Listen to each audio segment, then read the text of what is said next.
আমি এই মুহূর্তে আছি দিনাজপুরের পার্বতীপুর উপজেলার কেলোকা নামক জায়গায়, যেই জায়গাটিতে রেলওয়ের সবচেয়ে বড় ইঞ্জিনের যে কারখানা এবং বাংলাদেশের একমাত্র কারখানা, যে কারখানায় রেলের ইঞ্জিন মেরামত করা হয়। আমি যদি একটু একটু দেখাই আপনাদের, এই যে সব ইঞ্জিন এই জায়গাটিতেই কিন্তু মেরামত করা হয়। আজ আপনাদেরকে এই কারখানা সম্পর্কে, অর্থাৎ বাংলাদেশের সবচেয়ে বড় এবং একমাত্র রেলের যে ইঞ্জিন মেরামত কারখানা, সেটি সম্পর্কে আজ আপনাদেরকে জানাবো কি আছে এখানে। 1992 সালে 110 একর জায়গার উপর সৌদি আরব ও বাংলাদেশের যৌথ অর্থায়নে প্রতিষ্ঠা করা হয় দিনাজপুরের পার্বতীপুর কেন্দ্রীয় লোকোমোটিভ কারখানাটি।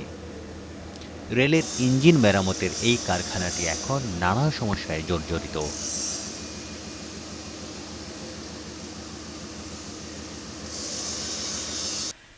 এখানে বলে রাখি, লোকোমোটিভ মানে হচ্ছে ট্রেনের ইঞ্জিন।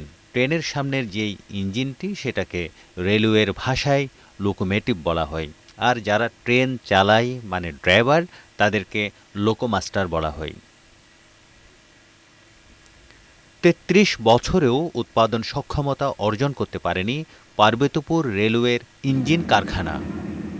ইঞ্জিন তৈরি দূরে থাক, ক্ষুদ্র যন্ত্রাংশও বিদেশ থেকে আমদানি করতে হয় এই দেশে, যার ফলে এই পুরো কারখানাটি হয়ে গেছে আমদানি নির্ভর। জনবল আর অর্থ সংকট তো আছেই।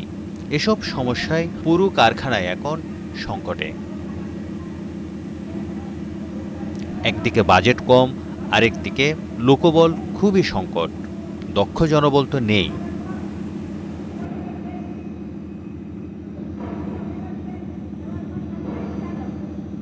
কারখানার সংশ্লিষ্ট সূত্র মতে, সারা দেশে ৩০৮টি ইঞ্জিনের মধ্যে ২৯১টি চালু আছে, অর্থাৎ রেলওয়ের ইঞ্জিন।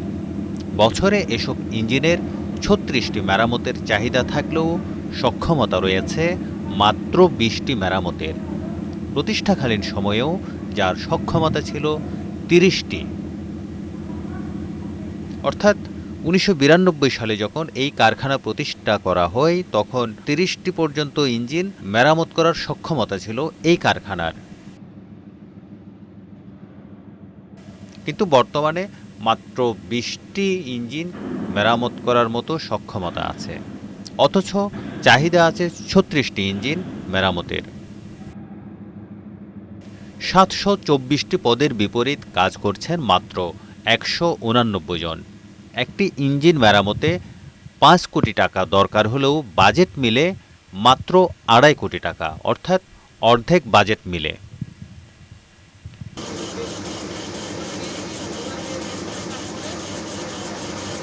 তবু প্রতিদিন চলছে টুংটাং শব্দে কাজ।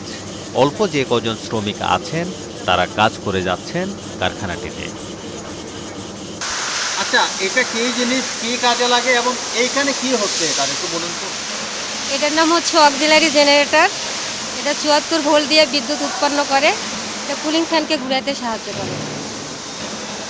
আচ্ছা, মানে এটা কি ইঞ্জিনে ব্যবহার করা হয় না? জি, ইঞ্জিনে ব্যবহার করা এটা হয়। কি ওই জিনিসটার মধ্যে না আলাদা? না, এটা হচ্ছে আলাদা ইঞ্জিন থেকে। আলাদা। জি। এইখানে কি হচ্ছে? এটা আমরা হচ্ছে রিঅ্যাসেম্বলি করতেছি। খুলে আবার ঠিক করি। আচ্ছা, মানে এটা নষ্ট হলো, এখানে মেরামত করতে হ্যাঁ, হবে। এখানে মেরামত করি। হ্যাঁ। ওকে, ওকে, থ্যাংক ইউ।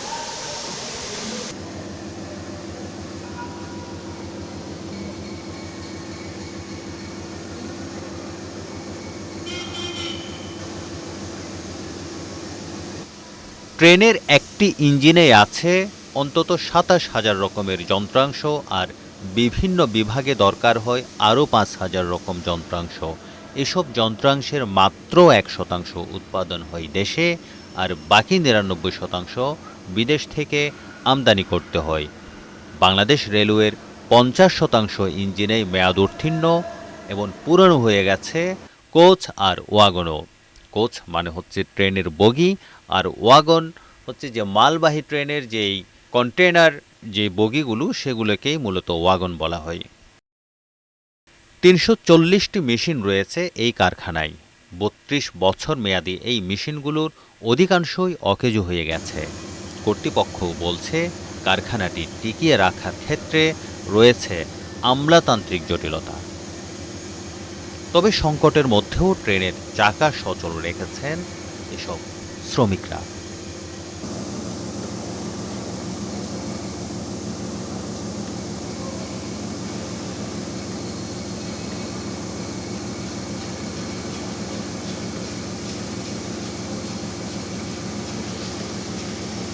মেশিনটার নাম হলো ইনভার্সন বোরিং মিলিং মেশিন।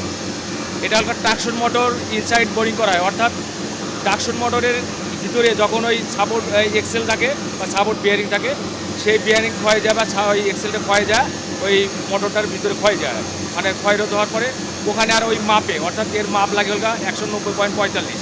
এই মাপতে যখন 190 না 92 93 হয়ে যায়, তখন ওটা অকেজো হয়ে যায়। তখন আমাদেরকে আবার নতুন করে বিল্ড আপ করতে হয়, যেটা ওইরকমভাবে বিল্ড আপ করে আবার নতুন করে নিয়ে আসার কারণে ওটাকে আবার কাটা হয়। এই কাজটা আগে আমাদের দেশে বাংলাদেশে হতো না, এটা হলো সিঙ্গাপুর থেকে করে নিচ্ছে এবং এটা ব্যয়বহুল খরচ। এখন সেটাতে সেই ইয়ার কারণে আমাদের দেশের মানে রেলের কর্মকর্তারা এটা জিনিসটা বুঝে এই মেশিনটা এখানে করার পরে এখন বাংলাদেশে শুধু একটা মেশিন আছে, এই মেশিনে এই সাপোর্ট বিয়ারিংটা কাটা হয়, এই ট্রাকশন মোটরটা ইনসাইড বোরিং করা হয়।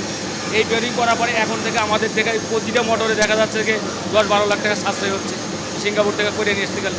সেক্ষেত্রে এখন এই একটা মোটর দিয়ে এটাতেই এই কারখানার যতগুলা ট্রাকশন মোটরের কাজ থাকে সেই কাজটাই এখান থেকে করা হচ্ছে। আর এই জন্য আমাদের এই মোটরটাকে, এই মেশিনটাকে এখন মানে কর্মকর্তারা চেষ্টা করতেছে আর একটা মেশিন আনানোর জন্য, কিন্তু এই একটা মেশিনের উপর বর্তমানে এই কারখানাটা সচল রয়েছে এই একটা মেশিনের।